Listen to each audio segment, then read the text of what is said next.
Good afternoon to all of you. Thank you for joining us for this 13 Plus FastCast. I'm Mary Coleman. Let's jump right into some of your news headlines this afternoon. We are continuing to follow the story about a deadly shooting that happened Thanksgiving night. We've received some new details into our newsroom about that incident. Here's our website showing some of that video. This happened at about 7 p.m. near South Tucson Boulevard and 21st Street. Police say the person shot was taken to the hospital where he later died from his injuries. Officers did detain someone, but that person has not been charged. Police say the man who was shot, 30-year-old Rudy Ochoa, got into an argument with the female and showed up at her residence. Others showed up as well, and police say the argument continued, and Ochoa continued making threats and suggested he had a gun. That's when Ochoa was shot. Again, no one was charged in this incident, and police say they will turn over the findings from this investigation to the county attorney's office.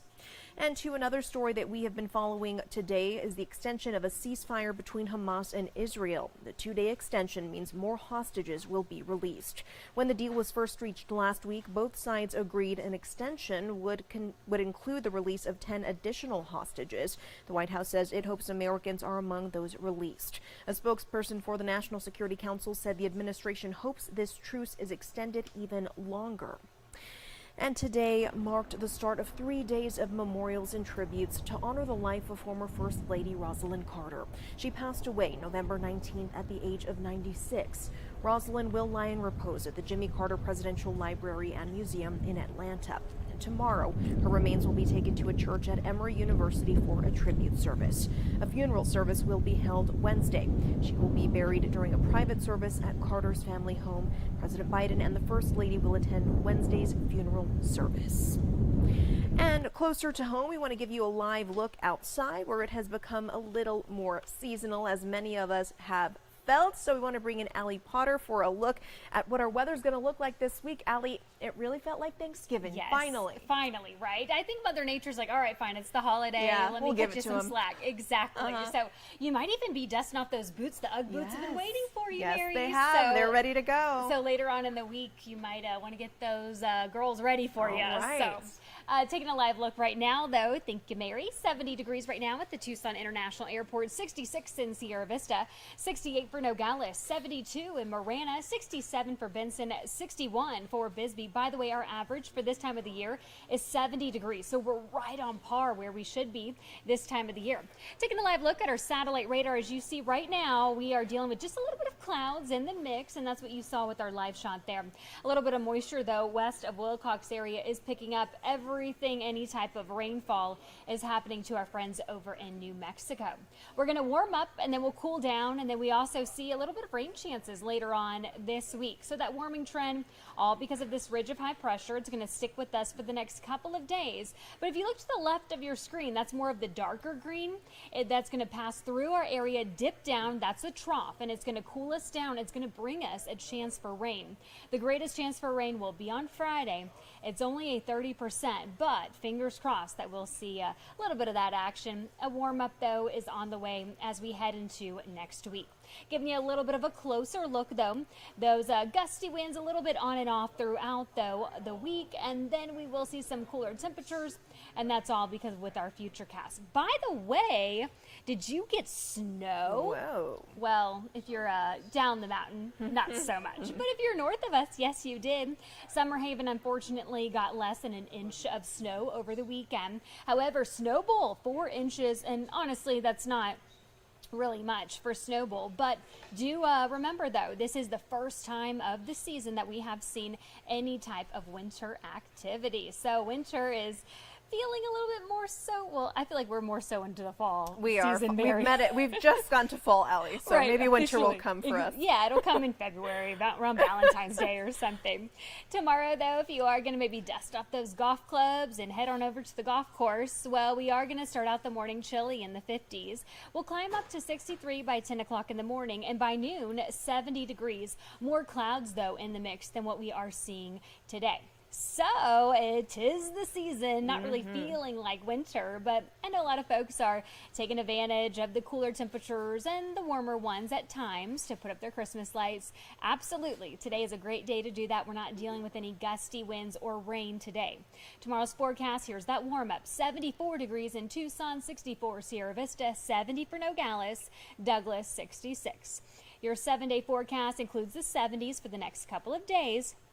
The 60s do make a return on Thursday, about a 9-degree drop from what we're going to see tomorrow. And then 65 on Friday with that 30% chance for rain. Your weekend, though, 63, sticking with the 60s. Again, that warm-up, Mary, like we were talking about, kicks off on Monday. I love that the warm-up is 74 this time of year. We'll take the warm-up, Allie. Exactly. Keep the warm-ups coming. Yeah, we're not talking about the 80s or the 90s, Yeah. obviously no triple digits. So. Yeah, it's perfect. Yeah. Great. Thank you. You're welcome. And switching gears to some other stories we have been following about Wildcat sports. We're talking both football and basketball. I know a lot of you spent your weekends watching some sports. Well, first, the Wildcat football team, as we know, brought home that Territorial Cup again after blowing out Arizona State in Tempe on Saturday.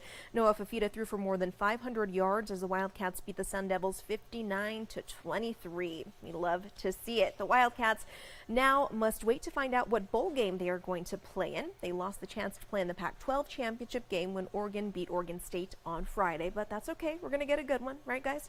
Coach Jedd Fisch held a news conference a short time ago, and here's what he had to say. We threw the ball really well in the game. That's for sure. Had a couple opportunities that we missed that, certainly had a chance to probably have a touchdown at the end of the half that we just didn't come down with the ball, that third down play, and then threw an interception on the 5-yard line, which we should have hit Jacob for a touchdown there. Outside of those couple plays, I think he was pretty close to perfect the way he played. A lot of these guys will never play football after the bowl game. Now Roberto probably has another year left, but it was the first time that his parents were in the United States, first time his dad was ever here, and it was senior day. And those things matter. A lot of times people question why you do something in terms of, whether it be throw a ball at the end of the game or try to get another completion or a touchdown for Jaden or a completion for Roberto or a handoff to Nas or get Cole Tannenbaum in the game to take a knee there at the end. But you do it for the kids. And, this isn't a professional sport. This is college football. And these guys, a lot of times, won't have another opportunity to live their dream. And they work every single day to be able to have one chance to do it. So it's really important to me that if we have the ability to do it, based on the score, based on the circumstances, or based on the game, we can do it.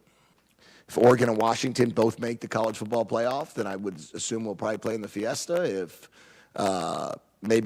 otherwise, I assume we'll be in the Alamo Bowl or something to that effect. Is what it looks like. And those are big-time games. And you got a chance to be in a special game. And if that's the case, then I would think most guys want to be in it.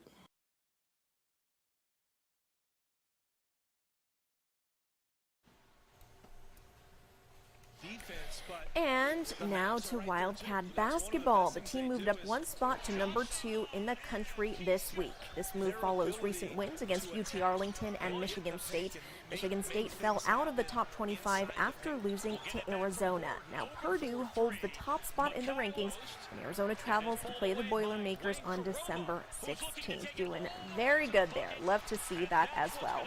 Well, before we go, it's that time of year for those year-end stories, and Merriam-Webster has announced its word of the year. Guys, it's authentic. It's kind of a weird one to tell you that this is the word of the year. I would hope people knew what this was, but apparently not. The dictionary says there are always high volumes of searches for the word, and this year a number of searches for authentic were more than usual. They say reasons for the increase could be the results of the increase in stories about artificial intelligence, celebrity culture, identity, and social media. Again, it kind of makes me sad, honestly, to see that people need to look up what authentic means. But hey, they're learning, they're wanting to get better, so we can't ask for much more, right?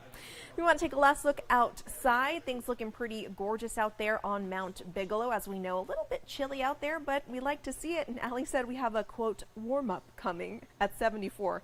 Love to hear that, too. Thanks so much for watching this 13 Plus FastCast, and we will see you back here at 7:30. Have a good one.